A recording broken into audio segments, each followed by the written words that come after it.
ಈ ಕತೆ ಫೆಲಿಸಿಯದ್ದು. ಅವಳ ಕನಸು ಬ್ಯಾಲೆರಿನ ಡ್ಯಾನ್ಸರ್ ಆಗೋದು. ಅವಳು ಹೇಗಾದ್ರೂ ಮಾಡಿ ತನ್ನ ಕನಸು ಪೂರ್ತಿ ಮಾಡಲು ಬಯಸ್ತಾಳೆ. ಆದ್ರೆ ಹೇಗೆ? ಅವಳ ಹತ್ರ ಹಣ ಇಲ್ಲ, ಅವಳಿಗೆ ತಂದೆ ತಾಯಿ ಕೂಡ ಇಲ್ಲ. ಅವಳೊಬ್ಳು ಅನಾಥೆಯಾಗಿದ್ದು ಅನಾಥಾಶ್ರಮದಲ್ಲಿ ವಾಸಿಸ್ತಿದ್ಲು. ಅಲ್ಲಿ ಅವಳಿಗೊಬ್ಬ ಫ್ರೆಂಡ್ ಇದ್ದ. ಅವನ ಹೆಸರು ವಿಕ್ಟರ್. ವಿಕ್ಟರ್ ಒಬ್ಬ ಸೈಂಟಿಸ್ಟ್ ಆಗಲು ಬಯಸಿದ್ದ. ಫೆಲಿಸಿ ಬಗ್ಗೆಯೂ ಅವನು ಚೆನ್ನಾಗಿ ತಿಳಿದಿದ್ದ. ಫೆಲಿಸಿಗೆ ಡ್ಯಾನ್ಸ್ ಅಷ್ಟು ಇಷ್ಟ ಅನ್ನೋದು ಅವನಿಗೆ ಗೊತ್ತಿತ್ತು. ಯಾಕಂದ್ರೆ ಅವಳು ಎಲ್ಲಾ ಕಡೆ ಡ್ಯಾನ್ಸ್ ಮಾಡ್ತಿದ್ಲು. ಹಾಗೆ ಮಾಡದಂತೆ ಅಲ್ಲಿಯ ಜನರು ಹೇಳಿದ್ರು ಕೂಡ ಅವಳು ತನ್ನ ಫ್ಯಾಷನ್ ಇಂದ ಹಿಂದೆ ಉಳಿತಿರ್ಲಿಲ್ಲ. ಒಂದು ದಿನ ವಿಕ್ಟರ್ ಫೆಲಿಸಿಗೆ ಹೇಳ್ತಾನೆ, ನಾವು ಇಲ್ಲಿಂದ ಓಡಿ ಹೋಗ್ಬೇಕು. ಫೆಲಿಸಿಗೆ ಅವನ ಮಾತು ಇಷ್ಟ ಆಗುತ್ತೆ. ರಾತ್ರಿ ಕತ್ತಲಿನಲ್ಲಿ ಇಬ್ರು ಅಲ್ಲಿಂದ ಓಡುವ ತಯಾರಿ ಮಾಡ್ತಿದ್ರು. ಅಚಾನಕ್ ಆಗಿ ಇವರನ್ನು ಅಲ್ಲಿಯ ಗಾರ್ಡ್ ನೋಡಿ ಬಿಡ್ತಾನೆ. ಅವರ ಹಿಂದೆ ಬೀಳ್ತಾನೆ. ಆದ್ರೆ ಇಬ್ಬರು ಅವನ ಕೈಗೆ ಸಿಗದೆ ಓಡುತ್ತಾ ಒಂದು ಟ್ರೈನ್ ಹತ್ತಿ ಬಿಡ್ತಾರೆ. ಆ ಟ್ರೈನ್ ಬೆಳಗ್ಗೆ ಆಗ್ತಿದ್ದಂತೆ ಇವರನ್ನು ಪ್ಯಾರಿಸ್ಗೆ ತರುತ್ತೆ. ಅಸಲಿಗೆ ಅದು ಪ್ಯಾರಿಸ್ಗೆ ಹೋಗುವ ಟ್ರೈನ್ ಆಗಿತ್ತು. ಇಬ್ರು ಅಲ್ಲಿ ತುಂಬಾನೇ ಎಕ್ಸೈಟ್ ಆಗ್ತಾರೆ. ವಿಕ್ಟರ್ ಸೈನ್ಸ್ ಸ್ಕೂಲ್ಗೆ ಹೋಗ ಬಯಸ್ತಿದ್ದ. ಫೆಲಿಸಿ ಡ್ಯಾನ್ಸ್ ಸ್ಕೂಲ್ಗೆ ಹೋಗ ಬಯಸ್ತಿದ್ಲು. ಇಬ್ರು ಮಾತಾಡ್ತಿರುವಾಗ ಅಚಾನಕ್ ಆಗಿ ವಿಕ್ಟರ್ನ ಕಾಲು ಜಾರಿ ಕೆಳಗೆ ಹೋಗ್ತಿದ್ದ ಒಂದು ಬೋಟ್ ನಲ್ಲಿ ಬೀಳ್ತಾನೆ. ಅಲ್ಲಿಂದ ದೂರಕ್ಕೆ ಹೋಗ್ತಾನೆ. ಹೀಗೆ ಇಬ್ರು ಬೇರೆ ಬೇರೆ ಆಗ್ತಾರೆ. ಮುಂದೆ ಸಾಗುತ್ತಿದ್ದ ಫೆಲಿಸಿಗೆ ಒಂದು ಡ್ಯಾನ್ಸ್ ಸ್ಕೂಲ್ ಕಾಣಿಸುತ್ತೆ. ಅಲ್ಲಿ ಒಬ್ಳು ಬ್ಯಾಲೆರಿನಾ ಡ್ಯಾನ್ಸರ್ ಒಳ್ಳೆ ಡ್ಯಾನ್ಸ್ ಪರ್ಫಾರ್ಮೆನ್ಸ್ ಮಾಡ್ತಿದ್ಲು. ಅವಳನ್ನು ನೋಡ್ತಾ ನೋಡ್ತಾ ಫೆಲಿಸಿ ಡ್ಯಾನ್ಸ್ ಸ್ಕೂಲ್ ಒಳಗೆ ಹೋಗ್ತಾಳೆ. ಅಲ್ಲಿಯ ಗಾರ್ಡ್ ಅವಳನ್ನು ನೋಡಿ ಹೊರ ಹಾಕ್ತಾನೆ ಅನ್ನುವಾಗ ಅಲ್ಲಿ ಕೆಲಸ ಮಾಡುವ ಒಬ್ಳು ಲೇಡಿ ಫೆಲಿಸಿನ ಹಿಡಿತಾಳೆ. ಫೆಲಿಸಿ ಈಗ ಸಮಯ ಸಿಕ್ಕಂತೆ ಆ ಲೇಡಿಗೆ ಕೆಲವು ಸಲ ಡ್ಯಾನ್ಸ್ ಬಗ್ಗೆ ಕೇಳ್ತಿದ್ಲು. ಹಾಗೆ ತನ್ನ ಬಗ್ಗೆ ಹೇಳ್ತಾ ಇದ್ಲು. ನಾನೊಬ್ಳು ಆರ್ಫನ್, ನನಗೆ ಪೇರೆಂಟ್ಸ್ ಇಲ್ಲ. ಆರ್ಫನೇಜ್ ನಿಂದ ಓಡಿ ಇಲ್ಲಿಗೆ ಬಂದಿದ್ದೇನೆ. ಯಾಕಂದ್ರೆ ನಾನು ಕೂಡ ಒಬ್ಳು ಬ್ಯಾಲೆರಿನಾ ಡ್ಯಾನ್ಸರ್ ಆಗಲು ಬಯಸ್ತಿದ್ದೆ. ಫೆಲಿಸ್ ಇದನ್ನು ಕೂಡ ಹೇಳ್ತಾಳೆ. ನನ್ನ ಫ್ರೆಂಡ್ ಕೂಡ ನನ್ನ ಜೊತೆ ಬಂದಿದ್ದ. ಆದ್ರೆ ಅವನು ಈಗ ನನ್ನಿಂದ ಬೇರೆ ಆದ. ನಾನೀಗ ಈ ಸಿಟಿಯಲ್ಲಿ ಒಬ್ಬಂಟಿಯಾಗಿದ್ದೇನೆ. ಇಬ್ರು ಇದೆಲ್ಲ ಮಾತಾಡ್ತಿರುವಾಗ ಆ ಲೇಡಿಯ ಓನರ್ ಅಲ್ಲಿಗೆ ಬರ್ತಾಳೆ. ಆ ಓನರ್ಗೆ ಒಂದು ರೆಸ್ಟೋರೆಂಟ್ ಇತ್ತು. ಅದರ ಬಗ್ಗೆ ಅವಳಿಗೆ ಗೌರವ ಇತ್ತು. ಯಾವಾಗ್ಲೂ ಕೆಲಸ ಮಾಡೋ ಲೇಡಿ ಮೇಲೆ ಕೋಪಗೊಳ್ತಿದ್ಲು. ನಂತರ ಕೆಲಸ ಮಾಡೋ ಲೇಡಿ ಈಗ ಫೆಲಿಸಿ ಹತ್ರ ಬರ್ತಾಳೆ. ಫೆಲಿಸಿ ಅವಳಿಗೆ ಹೇಳ್ತಾಳೆ, ಪ್ಲೀಸ್ ನನ್ನ ನಿಮ್ಮ ಜೊತೆ ಇರಲು ಬಿಡಿ. ನಾನ್ ನಿಮ್ಮ ಎಲ್ಲ ಕೆಲಸ ಮಾಡುವಲ್ಲಿ ಹೆಲ್ಪ್ ಮಾಡ್ತೇನೆ. ಲೇಡಿ ಅವಳ ಮಾತಿಗೆ ಒಪ್ಪಿ ತನ್ನೊಂದಿಗೆ ಇರಲು ಅವಕಾಶ ಕೊಡ್ತಾಳೆ. ಫೆಲಿಸಿ ಅವಳೆಲ್ಲ ಕೆಲಸದಲ್ಲಿ ಸಹಾಯ ಮಾಡಲು ಶುರು ಮಾಡ್ತಾಳೆ. ಫೆಲಿಸಿ ಯಾವ ಮನೆಯಲ್ಲಿ ಕೆಲಸ ಮಾಡ್ತಿರ್ತಾಳೋ ಅದೇ ಮನೆಯಲ್ಲಿ ಒಬ್ಳು ಹುಡುಗಿ ಬ್ಯಾಲೆರಿನಾ ಡ್ಯಾನ್ಸ್ ಪ್ರಾಕ್ಟೀಸ್ ಮಾಡ್ತಿರ್ತಾಳೆ. ಇವಳು ಹೋಟೆಲ್ ಓನರ್ನ ಮಗಳಾಗಿದ್ಲು. ಇವರ ಮನೆಯಲ್ಲಿ ಫೆಲಿಸಿ ಮತ್ತು ಆ ಲೇಡಿ ಕೆಲಸ ಮಾಡ್ತಿದ್ರು. ಫೆಲಿಸಿ ಅವಳನ್ನು ಕದ್ದು ಮುಚ್ಚಿ ನೋಡುವಾಗ ಒಂದು ದೊಡ್ಡ ಹೂದಾನಿ ಪಾತ್ರೆ ಬೈ ಮಿಸ್ ಆಗಿ ಅವಳಿಂದ ಬೀಳುವುದರಲ್ಲಿತ್ತು. ಅದನ್ನು ಹಿಡಿಯುವ ಸಂದರ್ಭ ಫೆಲಿಸಿ ಮಿಸ್ ಆಗಿ ಆ ಹುಡುಗಿ ರೂಮ್ಗೆ ಹೋಗ್ತಾಳೆ. ಆ ಹುಡುಗಿ ತನ್ನ ಬಗ್ಗೆ ತಾನು ಪ್ರೌಡ್ ಫೀಲ್ ಮಾಡ್ತಿದ್ಲು. ಫೆಲಿಸಿಗೆ ಜೋರಾಗಿ ಬೈತಾಳೆ, ಕೆಲಸ ಮಾಡುವ ನೀನು ನನ್ನ ರೂಮ್ಗೆ ಹೇಗೆ ಬಂದೆ? ಫೆಲಿಸಿ ಅವಳ ಮಾತಿಗೆ ಗಮನ ಕೊಡದೆ ಹೇಳ್ತಾಳೆ, ನೀನು ಅಷ್ಟೇನು ಒಳ್ಳೆ ಬ್ಯಾಲೆರಿನಾ ಡ್ಯಾನ್ಸ್ ಮಾಡಲ್ಲ. ನಾನು ಪ್ಯಾರಿಸ್ಗೆ ಬಂದಾಗ ಒಬ್ಳು ಹುಡುಗಿ ಸ್ಟುಡಿಯೋದಲ್ಲಿ ಬ್ಯಾಲೆರಿನಾ ಡ್ಯಾನ್ಸ್ ಮಾಡೋದು ನೋಡಿದ್ದೆ. ನೀನು ಅವಳಂತೆ ಡ್ಯಾನ್ಸ್ ಮಾಡ್ತಿಲ್ಲ. ಅವಳ ಮಾತಿಗೆ ಉತ್ತರವಾಗಿ ಆ ಹುಡುಗಿ ಹೇಳ್ತಾಳೆ, ಮುಂದಿನ ವರ್ಷ ಇದೇ ಸಮಯಕ್ಕೆ ನಾನೊಬ್ಳು ದೊಡ್ಡ ಡ್ಯಾನ್ಸರ್ ಆಗ್ತೇನೆ. ಬ್ಯಾಲೆರಿನಾ ಸ್ಟುಡಿಯೋದ ಮಾಲೀಕ ತನ್ನ ಮಾಮ್ನ ರೆಸ್ಟೋರೆಂಟ್ ನ ದೊಡ್ಡ ಫ್ಯಾನ್. ಯಾವಾಗಲೂ ಅವರು ಅಲ್ಲಿ ತಿಂಡಿ ತಿಂತಾರೆ. ಅವರೇ ನಂಗೆ ಬ್ಯಾಲೆರಿನಾ ಡ್ಯಾನ್ಸ್ ಸ್ಟುಡಿಯೋದಲ್ಲಿ ಪ್ರಾಕ್ಟೀಸ್ ಮಾಡಲು ಒಂದು ಲೆಟರ್ ಕೊಡಿಸ್ತಾರೆ. ಅಲ್ಲಿ ಪ್ರಾಕ್ಟೀಸ್ ಮಾಡಿ ಅವಳು ಒಬ್ಳು ಒಳ್ಳೆ ಪಾಪ್ಯುಲರ್ ಡ್ಯಾನ್ಸರ್ ಆಗ್ತಾಳೆ. ಇದೆಲ್ಲ ಕೇಳಿ ಫೆಲಿಸಿ ಹೇಳ್ತಾಳೆ, ನಾನು ಕೂಡ ಬ್ಯಾಲೆರಿನಾ ಡ್ಯಾನ್ಸರ್ ಆಗಲು ಬಯಸ್ತೇನೆ. ಹೀಗಾಗಿ ಅಷ್ಟು ದೂರದಿಂದ ಓಡಿ ಇಲ್ಲಿಗೆ ಬಂದಿದ್ದೇನೆ. ಅವಳಿಗೆ ತನ್ನ ಹತ್ರ ಇದ್ದ ಮ್ಯೂಸಿಕ್ ಬಾಕ್ಸ್ ಕೂಡ ತೋರಿಸ್ತಾಳೆ. ಆದ್ರೆ ಆ ಹುಡುಗಿ ಅವಳ ಎಲ್ಲಾ ಮಾತುಗಳನ್ನು ತಮಾಷೆ ಮಾಡುತ್ತಾ ಅವಳ ಮ್ಯೂಸಿಕ್ ಬಾಕ್ಸ್ ಅನ್ನೇ ಒಡೆದು ಹಾಕ್ತಾಳೆ. ಫೆಲಿಸಿ ಇದರಿಂದ ದುಃಖಗೊಂಡು ತನ್ನ ಮ್ಯೂಸಿಕ್ ಬಾಕ್ಸ್ ಗಳನ್ನು ಒಟ್ಟು ಮಾಡುತ್ತಾ ಇಲ್ಲಿಗೆ ಆಗ ಒಬ್ಬ ಪೋಸ್ಟ್ ಮ್ಯಾನ್ ಬರ್ತಾನೆ. ಅದೇ ಲೆಟರ್ ಹಿಡ್ಕೊಂಡು. ಆ ಲೆಟರ್ ಬಗ್ಗೆ ಹುಡುಗಿ ಮಾತಾಡ್ತಿದ್ಲು. ಫೆಲಿಸಿ ಆ ಲೆಟರ್ ನ ತಂದ್ಕೊಂಡ್ ಬಿಡ್ತಾಳೆ. ಈ ಲೆಟರ್ ಅವಳಿಗೆ ಒಂದು ಅವಕಾಶ ಸಿಕ್ಕಂತೆ ಅನ್ಸುತ್ತೆ. ಇದೇ ಲೆಟರ್ ಜೊತೆ ಅವಳಿಗೆ ಬ್ಯಾಲೆರಿನಾ ಸ್ಟುಡಿಯೋ ತಲುಪ್ತಾಳೆ. ಅಲ್ಲಿಯ ಓನರ್ ಅಂದ್ಕೊಳ್ತಾನೆ ಅವಳು ಹೋಟೆಲ್ ಓನರ್ನ ಮಗಳಂತ. ಫೆಲಿಸಿಗೆ ಹೇಳ್ತಾನೆ, ನೀನ್ ಇಲ್ಲಿರಲು ಕಾರಣ ಕೇವಲ ನಿನ್ನ ಮಾಮ್ನ ರೆಸ್ಟೋರೆಂಟ್ ಒಳ್ಳೆಯ ರೆಸ್ಟೋರೆಂಟ್ ಆಗಿದ್ದಕ್ಕೆ. ಇದರ ಬಳಿಕ ಫೆಲಿಸಿನ ಸ್ಟುಡಿಯೋದ ಒಳಗೆ ಕರ್ಕೊಂಡು ಹೋಗಿ ಅವಳಿಗೆ ಒಂದು ಸುಂದರವಾದ ಡ್ರೆಸ್ ಕೊಡಲಾಗುತ್ತೆ. ಫೆಲಿಸಿ ಇದರಿಂದ ಖುಷಿ ಆಗ್ತಾಳೆ. ತನ್ನ ಕನಸೆಲ್ಲ ನನಸಾಗುವ ದಿನ ಬಂತೆಂದು. ಆದ್ರೆ ಡ್ಯಾನ್ಸ್ ಕ್ಲಾಸ್ಗೆ ಹೋದಾಗ ಡ್ಯಾನ್ಸ್ ಟೀಚರ್ ಕೂಡ ಅವಳ ಮೇಲೆ ಸಿಟ್ಟಾಗಿದ್ದ. ಯಾಕಂದ್ರೆ ಅವನಿಗೂ ಅನಿಸ್ತಿತ್ತು ಅವಳು ಹೋಟೆಲ್ ಓನರ್ನ ಮಗಳಂತ. ಯಾಕೆ ಸಿಟ್ಟಾಗಿದ್ರು ಅಂದ್ರೆ ಹೋಟೆಲ್ ಓನರ್ನ ಮಗಳ ಹತ್ರ ಯಾವುದೇ ಟ್ಯಾಲೆಂಟ್ ಇಲ್ಲ, ಹಣದಿಂದಾಗಿ ಇಲ್ಲಿದ್ದಾಳೆ. ಇದರೊಂದಿಗೆ ಟೀಚರ್ ಇಲ್ಲಿ ಎಲ್ಲರಿಗೂ ಇದನ್ನೇ ಕೂಡ ಹೇಳ್ತಾನೆ. ನಾಳೆಯಿಂದ ಆಡಿಷನ್ ಶುರು ಆಗುತ್ತೆ. ಯಾರು ಒಳ್ಳೆ ಪರ್ಫಾರ್ಮೆನ್ಸ್ ಕೊಡ್ತಾರೆ ನೆಕ್ಸ್ಟ್ ರೌಂಡ್ ಗೆ ಕ್ವಾಲಿಫೈ ಆಗ್ತಾರೆ. ಅಂದ್ರೆ ಅವರು ನೆಕ್ಸ್ಟ್ ರೌಂಡ್ ಗೆ ಸೆಲೆಕ್ಟ್ ಆಗ್ತಾರೆ ಮತ್ತು ವಿನ್ನರ್ಸ್ ಗೆ ಒಪೆರಾ ಬ್ಯಾಲೆಟ್ ಡ್ಯಾನ್ಸ್ ಮಾಡೋ ಚಾನ್ಸ್ ಸಿಗುತ್ತೆ. ಪ್ಯಾರಿಸ್ ನ ಫೇಮಸ್ ಬ್ಯಾಲೆರಿನಾ ಡ್ಯಾನ್ಸರ್ ಜೊತೆ ಡ್ಯಾನ್ಸ್ ಮಾಡಬಹುದು ಅಂತಾನೆ. ಇಲ್ಲಿ ಕ್ಲಾಸ್ ಎಂಡ್ ಆಗುತ್ತೆ. ನಂತರ ತೋರಿಸಲಾಗುತ್ತೆ ಫೆಲಿಸಿ ಒಬ್ಬಳೆ ಡ್ಯಾನ್ಸ್ ಪ್ರಾಕ್ಟೀಸ್ ಮಾಡ್ತಿದ್ಲು. ಅಲ್ಲಿಗೆ ಅವಳ ಫ್ರೆಂಡ್ ವಿಕ್ಟರ್ ಕೂಡ ಬರ್ತಾನೆ. ಅವನು ಹೇಳ್ತಾನೆ, ಪೂರ್ತಿ ರಾತ್ರಿ ನಾನು ಪ್ಯಾರಿಸ್ ನ ಗಲ್ಲಿಯಲ್ಲೇ ತಿರುಗಾಡ್ತಿದ್ದೆ. ಹಲವಾರು ಜನರನ್ನು ಭೇಟಿಯಾದೆ. ಹೆಚ್ಚಿನ ಶಾಪ್ ಗಳಿಗೆ ಹೋದೆ. ಕೊನೆಗೂ ಅವನಿಗೆ ಒಬ್ಬ ಸೈಂಟಿಸ್ಟ್ ಜೊತೆ ಜಾಬ್ ಸಿಕ್ತು. ಇದೆಲ್ಲ ಕೇಳಿ ಫೆಲಿಸಿ ಖುಷಿಯಾಗಿ ಹೇಳ್ತಾಳೆ ಅವಳಿಗೂ ಕೂಡ ಬ್ಯಾಲರಿನಾ ಸ್ಟುಡಿಯೋದಲ್ಲಿ ಡ್ಯಾನ್ಸ್ ಮಾಡಲು ಅವಕಾಶ ಸಿಕ್ಕಿದೆ ಅಂತ. ಅವನು ಫೆಲಿಸಿಗೆ ಹೇಳ್ತಾನೆ, ನೀನು ಡ್ಯಾನ್ಸ್ ಸ್ಕೂಲ್ ತನಕ ಹೇಗೆ ತಲುಪಿದಿ? ಫೆಲಿಸಿ ಅವನಿಗೆ ಸುಳ್ಳು ಸುಳ್ಳು ಕತೆ ಹೇಳ್ತಾಳೆ. ಆದ್ರೆ ವಿಕ್ಟರ್ ಅವಳ ಫ್ರೆಂಡ್, ಅವನಿಗೆ ಮೊದ್ಲೇ ಅವಳು ಹೇಗೆ ಅನ್ನೋದು ಗೊತ್ತಿತ್ತು. ಫೆಲಿಸಿ ಈಗ ನಿಜ ಹೇಳ್ತಾಳೆ, ನಾನು ಡ್ಯಾನ್ಸ್ ಸ್ಕೂಲ್ ತಲುಪಿದ್ದು ಬೇರೆಯವರ ಲೆಟರ್ ನಿಂದ ಅಂತ. ವಿಕ್ಟರ್ ಈಗ ಅವಳಿಗೆ ತನ್ನ ಇನ್ವೆನ್ಷನ್ ತೋರಿಸ್ತಾನೆ. ತನ್ನ ಕೈಗಳಿಂದ ಒಂದು ಗ್ಲೈಡರ್ ತಯಾರಿಸಿದ್ದ. ಹಾರುವ ಈ ಗ್ಲೈಡರ್ ಪರ್ಫೆಕ್ಟ್ ಆಗಿತ್ತು. ಅದನ್ನು ಬ್ಯಾಲೆನ್ಸ್ ಮಾಡಲು ಮಾತ್ರ ಅವನಿಗೆ ಬರ್ತಾ ಇರ್ಲಿಲ್ಲ. ಹೀಗಾಗಿ ಅವನು ಒಂದು ಟವರ್ಗೆ ಡಿಕ್ಕಿ ಹೊಡಿತಾನೆ. ಅಲ್ಲಿಂದ ಇಳಿಯುವ ಬರದಲ್ಲಿ ಒಂದು ಕುದುರೆ ಗಾಡಿಯಲ್ಲಿ ಸಿಕ್ಕಿ ಬೀಳ್ತಾನೆ. ಈ ರೀತಿ ಅವನು ಮತ್ತೊಮ್ಮೆ ಫೆಲಿಸಿಯಿಂದ ದೂರ ಆಗ್ತಾನೆ. ಫೆಲಿಸಿಗೆ ಈಗ ಮತ್ತೊಮ್ಮೆ ಡ್ಯಾನ್ಸ್ ಸ್ಟುಡಿಯೋ ಒಳಗೆ ತೋರಿಸಲಾಗುತ್ತೆ. ಅಲ್ಲಿ ಅವಳಿಗೆ ಒಡೆಟ್ ಕಾಣಿಸ್ತಾಳೆ.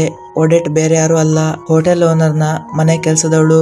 ಒಡೆಟ್ನ ನೋಡಿ ಫೆಲಿಸಿ ಇವಳಿಗೆಲ್ಲ ಸತ್ಯ ವಿಷಯ ಗೊತ್ತಾಗಿತ್ತು ಅಂತ ಹೆದರಿ ಬಿಡ್ತಾಳೆ. ಅವಳಿಂದ ಆವಿತುಕೊಳ್ಳುತ್ತಾ ಫೆಲಿಸಿ ಒಂದು ರೂಮ್ ಒಳಗೆ ಹೋಗ್ತಾಳೆ. ಅಲ್ಲಿ ಒಬ್ಬ ಹುಡುಗ ಬ್ಯಾಲೆರಿನಾ ಡ್ಯಾನ್ಸ್ ಮಾಡ್ತಿದ್ದ. ಫೆಲಿಸಿ ಅವನ ಡ್ಯಾನ್ಸ್ ನೋಡಿ ತುಂಬಾನೇ ಇಂಪ್ರೆಸ್ ಆಗ್ತಾಳೆ. ಸ್ವಲ್ಪ ಹೊತ್ತು ಅಲ್ಲಿ ಮಾತಾಡಿ ಫೆಲಿಸಿ ರೂಮ್ ನಿಂದ ಹೊರಗೆ ಬರ್ತಾಳೆ. ಆಗ ಅವಳ ಎದುರು ಒಡೆಟ್ ಬರ್ತಾಳೆ. ಫೆಲಿಸಿನ ಇಲ್ಲಿ ನೋಡಿ ಅವಳಿಗೆ ಎಲ್ಲ ಅರ್ಥ ಆಗುತ್ತೆ. ಅವಳ ಮೇಲೆ ಕೋಪಗೊಳ್ಳುತ್ತಾಳೆ. ಒಡೆಟ್ನ ಮನವೊಲಿಸಲು ಫೆಲಿಸಿ ಅವಳ ಮನೆಗೆ ಹೋಗ್ತಾಳೆ. ಅವಳಿಗೆ ಹೇಳ್ತಾಳೆ, ನನ್ನ ಡ್ರೀಮ್ ನನ್ನ ಫ್ಯಾಷನ್ ಬ್ಯಾಲೆರಿನಾ ಡ್ಯಾನ್ಸ್. ನಾನು ಅದಕ್ಕಾಗಿ ತಪ್ಪು ಮಾಡಿದರೆ ಏನಾಯ್ತು? ಇದನ್ನು ಬಿಟ್ಟು ನಾನು ಬೇರೆ ಏನು ಮಾಡ್ಲಿ? ಒಡೆಟ್ ಇಲ್ಲಿ ಏನೂ ಹೇಳಲ್ಲ. ಅಸಲಿಗೆ ಒಡೆಟ್ ಈ ಹಿಂದೆ ಒಬ್ಳು ಬ್ಯಾಲೆರಿನಾ ಡ್ಯಾನ್ಸರ್ ಆಗಿದ್ಲು. ಅವಳ ಕನಸು ಪೂರ್ತಿಯಾಗಿರ್ಲಿಲ್ಲ. ಒಡೆಟ್ ಹತ್ರ ಇದದು ಹಳೆ ಶೂಗಳು ಮಾತ್ರ. ಇವರ ಮಾತುಕತೆ ಆಗುವಾಗ ಅಲ್ಲಿಗೆ ಹೋಟೆಲ್ ಓನರ್ ಬರ್ತಾಳೆ. ಇಬ್ಬರ ಹತ್ರ ಕೇಳ್ತಾಳೆ, ಏನು ನಿಮ್ಗೆ ಡ್ಯಾನ್ಸ್ ಸ್ಟುಡಿಯೋದಿಂದ ನನ್ನ ಮಗಳಿಗಾಗಿ ಬಂದ ಯಾವ್ದಾದ್ರು ಲೆಟರ್ ಸಿಕ್ತಾ? ಒಡೆಟ್ ಇಲ್ಲಿ ಫೆಲಿಸಿ ಮೇಲೆ ಕೋಪ ಮತ್ತು ಬೇಜಾರಾಗಿದ್ರಿಂದ ಫೆಲಿಸಿ ಲೆಟರ್ ಬಗ್ಗೆ ಹೋಟೆಲ್ ಓನರ್ಗೆ ಎಲ್ಲಾ ಹೇಳಲು ಹೋಗ್ತಾಳೆ. ಅನ್ನುವಾಗ ಒಡೆಟ್ ಅವಳಿಗೆ ಸತ್ಯ ವಿಷಯ ಅವಿತಿಡುವಂತೆ ಹೇಳ್ತಾಳೆ. ಯಾಕಂದ್ರೆ ತನ್ನ ಕನಸು ಪೂರ್ತಿಯಾಗದೇ ಇದ್ರು ಫೆಲಿಸಿಯ ಕನಸಾದ್ರೂ ಪೂರ್ತಿಯಾಗ್ಲಿ ಅಂತ ಬಯಸ್ತಾಳೆ. ಹಾಗೆ ಫೆಲಿಸಿಗೆ ಡ್ಯಾನ್ಸ್ ಟ್ರೈನಿಂಗ್ ಕೊಡುವ ಬಗ್ಗೆ ಡಿಸೈಡ್ ಮಾಡ್ತಾಳೆ. ಈಗ ಫೆಲಿಸಿಗೆ ಒಳ್ಳೆ ರೀತಿಯಲ್ಲಿ ಡ್ಯಾನ್ಸ್ ಮಾಡಲು ಅವಕಾಶ ಸಿಕ್ಕಂತೆ ಆಗಿತ್ತು. ಫೆಲಿಸಿ ತುಂಬಾನೇ ಕಷ್ಟಪಟ್ಟು ಡ್ಯಾನ್ಸ್ ಪ್ರಾಕ್ಟೀಸ್ ಮಾಡುತ್ತಾ ತನ್ನ ಟ್ರೈನಿಂಗ್ ಪೂರ್ತಿ ಮಾಡ್ತಾಳೆ. ಮರುದಿನ ಸ್ಕೂಲಲ್ಲಿ ಒಳ್ಳೆ ಪರ್ಫಾರ್ಮೆನ್ಸ್ ಕೊಡ್ತಾಳೆ. ಹೀಗೆ ಹಲವಾರು ದಿನಗಳು ಕಳೆದು ಹೋಗುತ್ತೆ. ನಂತರ ತೋರಿಸಲಾಗುತ್ತೆ ಅವಳ ಫ್ರೆಂಡ್ ವಿಕ್ಟರ್ ಅವಳನ್ನು ಡಿನ್ನರ್ಗೆ ಕರ್ಕೊಂಡು ಹೋಗ ಬಯಸಿದ್ದ. ಇಬ್ರು ಹೋಟೆಲ್ಗೆ ಹೋಗ್ತಾರೆ. ಅಲ್ಲಿ ಇಬ್ರು ಡ್ಯಾನ್ಸ್ ಮಾಡುತ್ತಾ ಎಂಜಾಯ್ ಮಾಡ್ತಾರೆ. ಫೆಲಿಸಿ ಡ್ಯಾನ್ಸ್ ಅಲ್ಲಿ ಎಕ್ಸೈಟ್ ಆಗುತ್ತಾ ಒಮ್ಮೆ ಟೇಬಲ್ ಮೇಲೆ ಡ್ಯಾನ್ಸ್ ಮಾಡಿದ್ರೆ ಮತ್ತೊಮ್ಮೆ ನೆಲದಲ್ಲಿ ಡ್ಯಾನ್ಸ್ ಮಾಡಲು ಶುರು ಮಾಡ್ತಾಳೆ. ಫೆಲಿಸಿಯ ಈ ಡ್ಯಾನ್ಸ್ ನ ಅಲ್ಲೇ ಜನರು ಇಷ್ಟಪಡ್ತಿದ್ರು. ಆ ಹೋಟೆಲ್ಗೆ ಫೆಲಿಸಿಯ ಡ್ಯಾನ್ಸ್ ಟೀಚರ್ ಕೂಡ ಬಂದಿದ್ದ. ಅವನಿಗೂ ಕೂಡ ಫೆಲಿಸಿಯ ಡ್ಯಾನ್ಸ್ ಪರ್ಫೆಕ್ಟ್ ನಂತೆ ಕಾಣುತ್ತೆ. ಫೆಲಿಸಿನ ತುಂಬಾನೇ ಹೊಗಳ್ತಾನೆ. ಫೆಲಿಸಿ ಮತ್ತು ವಿಕ್ಟರ್ ತುಂಬಾನೇ ಖುಷಿಯಲ್ಲಿ ತಮ್ಮ ಮನೆಗೆ ಹೋಗ್ತಾರೆ. ಮರುದಿನ ಫೆಲಿಸಿ ಸ್ಕೂಲ್ ತಲುಪ್ತಾಳೆ. ಆದ್ರೆ ಅವಳ ದುರದೃಷ್ಟವಾಗಿತ್ತು. ಹೋಟೆಲ್ ಓನರ್ಗೆ ಅವಳ ಸುಳ್ಳು ಗೊತ್ತಾಗಿ ಹೋಗಿತ್ತು. ಇಲ್ಲಿಗೆ ಅವಳು ತನ್ನ ಮಗಳೊಂದಿಗೆ ಬಂದಿದ್ಲು. ಎಲ್ಲರಿಗೂ ಫೆಲಿಸಿ ಹೋಟೆಲ್ ಓನರ್ ಮಗಳಿಗೆ ಬಂದ ಲೆಟರ್ ಮೂಲಕ ಇಲ್ಲಿ ತಲುಪಿದ್ದಾಳೆ ಅನ್ನೋದು ತಿಳಿದು ಹೋಗಿತ್ತು. ಇಲ್ಲಿ ಡ್ಯಾನ್ಸ್ ಟೀಚರ್ ಅವಳ ಮೇಲೆ ಅವಳು ಸುಳ್ಳು ಹೇಳಿದಕ್ಕೆ ತುಂಬಾನೇ ಸಿಟ್ಟುಗೊಳ್ತಾನೆ ಮತ್ತೆ ಹೇಳ್ತಾನೆ, ನೀನು ಹೀಗೆ ಸುಳ್ಳು ಹೇಳ್ತಾ ಹೋದ್ರೆ ಯಾವ್ದ್ರಲ್ಲೂ ಮುಂದೆ ಹೋಗಲು ಸಾಧ್ಯ ಇಲ್ಲ. ಟೀಚರ್ ಬಯಸಿದ್ರೆ ಫೆಲಿಸಿನ ಇಲ್ಲಿಂದ ಹೊರಗೆ ಹಾಕ್ಬೋದಿತ್ತು. ಆದ್ರೆ ಫೆಲಿಸಿ ಒಬ್ಳು ಒಳ್ಳೆ ಡ್ಯಾನ್ಸರ್ ಆಗಿದ್ಲು. ಅದನ್ನ ಅವನು ರಾತ್ರಿ ಹೋಟೆಲ್ ನಲ್ಲೂ ನೋಡಿದ್ದ. ಮತ್ತು ಅವರಿಗೆ ಇದು ಕೂಡ ಗೊತ್ತಿತ್ತು, ಹೋಟೆಲ್ ಓನರ್ ಮಗಳು ಕೂಡ ಹೆಚ್ಚು ಟ್ಯಾಲೆಂಟ್ ಇರೋ ಹುಡುಗಿಯಲ್ಲ, ಹಣದ ಬಲದಿಂದ ಇಲ್ಲಿಗೆ ಬಂದಿದ್ದಾಳೆ ಅನ್ನೋದು. ಫೆಲಿಸಿಗೆ ಈಗ ಒಂದು ಚಾನ್ಸ್ ಕೊಡಲು ಬಯಸ್ತಾನೆ. ಅವನ ಹತ್ರ ಒಂದೇ ಸೀಟ್ ಇತ್ತು.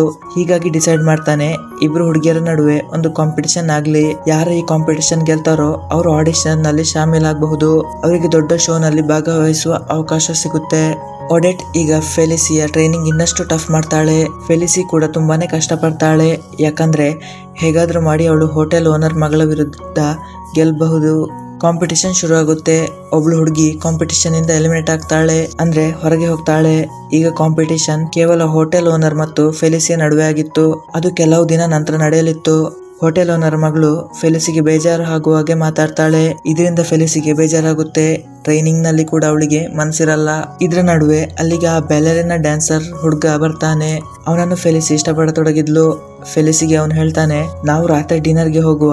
ಮೂಡ್ ಖರಾಬ್ ಆಗಿದ್ರಿಂದ ಮೊದಲು ಫೆಲಿಸಿ ಇದಕ್ಕೆ ಒಪ್ಪಲ್ಲ. ಅವನು ಒತ್ತಾಯಿಸಿದಾಗ ಫೆಲಿಸಿ ಒಪ್ಪಿಕೊಳ್ತಾಳೆ.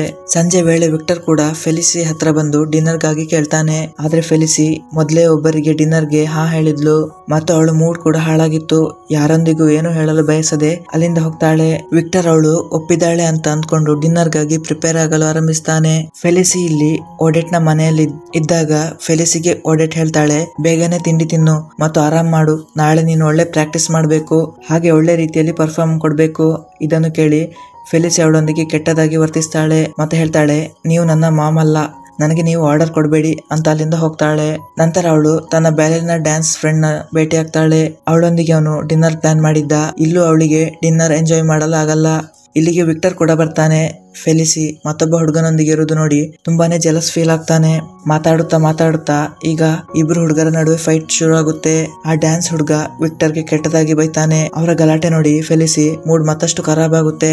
ಇಬ್ಬರ ಮೇಲೆ ಕಿರುಚಾಡಿ ಅಲ್ಲಿಂದ ಓಡಿ ಹೋಗ್ತಾಳೆ. ರಾತ್ರಿ ಇಡೀ ತಾನು ಒಡೆಟ್ ಜೊತೆ ತಪ್ಪಾಗಿ ವರ್ತಿಸಿದೆ ಎಂದು ಯೋಚಿಸ್ತಾಳೆ. ಸರಿಯಾಗಿ ನಿದ್ರೆ ಮಾಡಲು ಆಗದೆ ಬೆಳಗ್ಗೆ ತುಂಬಾನೇ ತಡವಾಗಿ ಅವಳಿಗೆ ಎಚ್ಚರ ಆಗುತ್ತೆ. ಡ್ಯಾನ್ಸ್ ಪರ್ಫಾರ್ಮ್ ಕೊಡಲು ಲೇಟಾಗಿ ಅಲ್ಲಿಗೆ ಹೋದ್ರು ಒಳ್ಳೆ ರೀತಿ ಪರ್ಫಾರ್ಮೆನ್ಸ್ ಕೊಡಲು ಅವಳಿಂದ ಸಾಧ್ಯವಾಗಲ್ಲ. ಯಾಕಂದ್ರೆ ಅವಳು ರೆಸ್ಟ್ ಮಾಡಿರಲೇ ಇಲ್ಲ. ಡ್ಯಾನ್ಸ್ ಟೀಚರ್ ಅವಳಿಗೆ ಹೆಚ್ಚು ಚಾನ್ಸ್ ಕೊಟ್ರು, ಅವಳು ಅದೆಲ್ಲ ವೇಸ್ಟ್ ಮಾಡ್ತಾಳೆ. ಹೀಗೆ ಕೊನೆಗೂ ಹೋಟೆಲ್ ಓನರ್ ಮಗಳು ಕಾಂಪಿಟಿಷನ್ ಗೆದ್ದು ಬಿಡ್ತಾಳೆ. ಮೊದಲೇ ಫೆಲಿಸಿ ಮೇಲೆ ಕೋಪದಲ್ಲಿದ್ದ ಹೋಟೆಲ್ ಓನರ್ ಫೆಲಿಸಿ ಎಲ್ಲಿಂದ ಮೊದಲು ಬಂದ್ಲು ಅದೇ ಅನಾಥಾಶ್ರಮಕ್ಕೆ ಕಳಿಸ್ತಾಳೆ. ಹಾಗೆ ಒಡೆಟ್ನ ಕೂಡ ಕೆಲಸದಿಂದ ತೆಗೆದುಹಾಕ್ತಾಳೆ. ಫೆಲಿಸಿ ಮತ್ತೆ ಆರ್ಫನೇಜ್ಗೆ ಹೋದ್ರು ತನ್ನ ಪ್ರಾಕ್ಟೀಸ್ ಬಿಡಲ್ಲ. ಮತ್ತೆ ಪ್ರಾಕ್ಟೀಸ್ ಮಾಡ್ತಾಳೆ.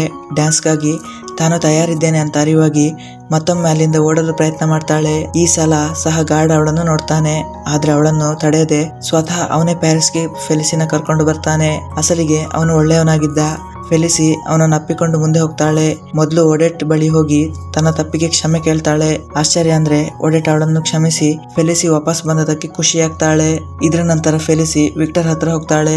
ವಿಕ್ಟರ್ ಅವಳನ್ನು ಮೀಟ್ ಆಗಲು ಇಷ್ಟಪಡದಿದ್ರು ಅವಳು ಮ್ಯೂಸಿಕ್ ಬಾಕ್ಸ್ ಸರಿ ಮಾಡಿದ್ದ. ಅದನ್ನು ನೋಡಿ ಫೆಲಿಸಿ ತುಂಬಾನೇ ಖುಷಿಯಾಗ್ತಾಳೆ. ವಾಪಸ್ ಒಡೆಟ್ ಹತ್ರ ಹೋಗಿ ಅವಳ ಸಹಾಯಕ್ಕೆ ಸ್ಟುಡಿಯೋದಲ್ಲಿ ಕೆಲಸ ಮಾಡಲು ಆರಂಭಿಸ್ತಾಳೆ.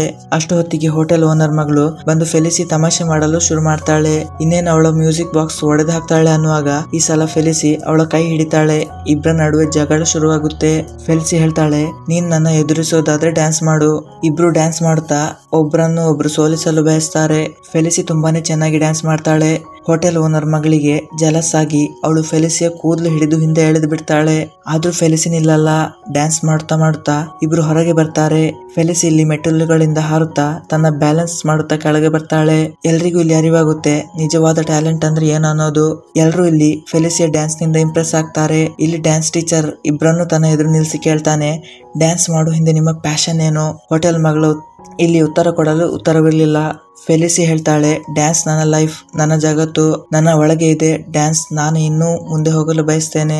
ಇದೆಲ್ಲ ಕೇಳಿ ಡ್ಯಾನ್ಸ್ ಟೀಚರ್ ಈಗ ಡಿಸೈಡ್ ಮಾಡ್ತಾನೆ ಯಾವ ಶೋಗಾಗಿ ಇವರು ಪ್ರಾಕ್ಟೀಸ್ ಮಾಡ್ತಿದ್ರು ಆ ಶೋಗಾಗಿ ಈ ಎಲ್ಲಾ ಕಾಂಪಿಟಿಷನ್ ಆಗ್ತಿತ್ತು. ಆ ಶೋನಲ್ಲಿ ಹೋಟೆಲ್ ಓನರ್ ಬದಲಿಗೆ ಈಗ ಫೆಲಿಸಿ ಪರ್ಫಾರ್ಮೆನ್ಸ್ ಮಾಡ್ತಾಳೆ. ಹೋಟೆಲ್ ಓನರ್ ಮಗಳಿಗೂ ಅರಿವಾಗಿತ್ತು ಇದೆಲ್ಲ ಅವಳಿಗಾಗಿ ಅಲ್ಲ, ಎಲ್ಲವೂ ಫೆಲಿಸಿಗೆ ಸೇರ್ಬೇಕಂತ. ಇದರಿಂದ ಫೆಲಿಸಿ ಖುಷಿಯಾಗಿ ಈಗ ತನ್ನ ಫ್ರೆಂಡ್ ವಿಕ್ಟರ್ ಹತ್ರ ಹೋಗ್ತಾಳೆ. ವಿಕ್ಟರ್ಗೆ ತನ್ನ ಡ್ಯಾನ್ಸ್ ನೋಡಲು ಬರುವಂತೆ ಇನ್ವಿಟೇಷನ್ ಕೊಡಲು ಅವಳು ಬಂದಿದ್ಲು. ಅವನು ಇನ್ನೇನಾದ್ರೂ ಹೇಳ್ತಾನೆ ಅನ್ನುವಾಗ ಇಲ್ಲಿಗೆ ಹೋಟೆಲ್ ಓನರ್ ತಲುಪ್ತಾಳೆ. ಫೆಲಿಸಿ ಮೇಲೆ ತುಂಬಾನೇ ಕೋಪಗೊಂಡಿರ್ತಾಳೆ. ಅವಳನ್ನು ಕೊಲ್ಲಲು ಬಯಸ್ತಾಳೆ. ಫೆಲಿಸಿ ಅವಳಿಂದ ತಪ್ಪಿಸಿಕೊಂಡು ಓಡಿದ್ರು ಅವಳು ಫೆಲಿಸಿಯ ಹಿಂದೆ ಬರ್ತಾಳೆ. ಶೋ ಸ್ಟಾರ್ಟ್ ಆಗಲು ಕಮ್ಮಿ ಟೈಮ್ ಉಳಿದಿತ್ತು. ಓಡುತ್ತಾ ಫೆಲಿಸಿ ಒಂದು ಜಾಗ ತಲುಪ್ತಾಳೆ. ಅಲ್ಲಿಂದ ಒಂದು ಹೆಜ್ಜೆ ಹಿಂದೆ ಹೋದ್ರು ಅವಳು ಕೆಳಗೆ ಬಿದ್ದು ಸಾಯ್ತಿದ್ಲು. ಎದುರಲ್ಲಿ ಅವಳನ್ನು ಕೊಲ್ಲಲು ಮೊದಲೇ ಹೋಟೆಲ್ ಓನರ್ ಇದ್ಲು. ಇತ್ತ ವಿಕ್ಟರ್ ಫೆಲಿಸಿನ ಉಳಿಸಲು ಬಯಸಿ ತನ್ನ ಹಾರುವ ಗ್ಲೈಡರ್ ತಗೊಂಡು ಬರ್ತಾನೆ. ಕೊನೆಗೂ ಅವಳನ್ನು ಹೋಟೆಲ್ ಓನರ್ ನಿಂದ ಬಚಾವ್ ಮಾಡ್ತಾನೆ. ತಡ ಮಾಡದೆ ವಿಕ್ಟರ್ ಫೆಲಿಸಿನ ಡ್ಯಾನ್ಸ್ ಶೋಗೆ ತಲುಪಿಸ್ತಾನೆ. ಒಡೆಟ್ ಅವಳನ್ನು ತಯಾರಿ ಮಾಡ್ತಾಳೆ. ಶೋ ಈಗ ಶುರು ಆಗುತ್ತೆ. ಇಲ್ಲಿ ಫೆಲಿಸಿ ಒಬ್ಳು ದೊಡ್ಡ ಡ್ಯಾನ್ಸರ್ ಜೊತೆ ಒಪೆರಾ ಬ್ಯಾಲೆಟ್ ಡ್ಯಾನ್ಸ್ ಮಾಡುತ್ತಾ ಒಳ್ಳೆ ಪರ್ಫಾರ್ಮ್ ಕೊಡ್ತಾಳೆ. ಅವಳ ಕನಸು ನನಸಾಗಿತ್ತು. ಇಲ್ಲಿಗೆ ಈ ಸಿನಿಮಾ ಕತೆ ಮುಗಿಯುತ್ತೆ. ಧನ್ಯವಾದಗಳು.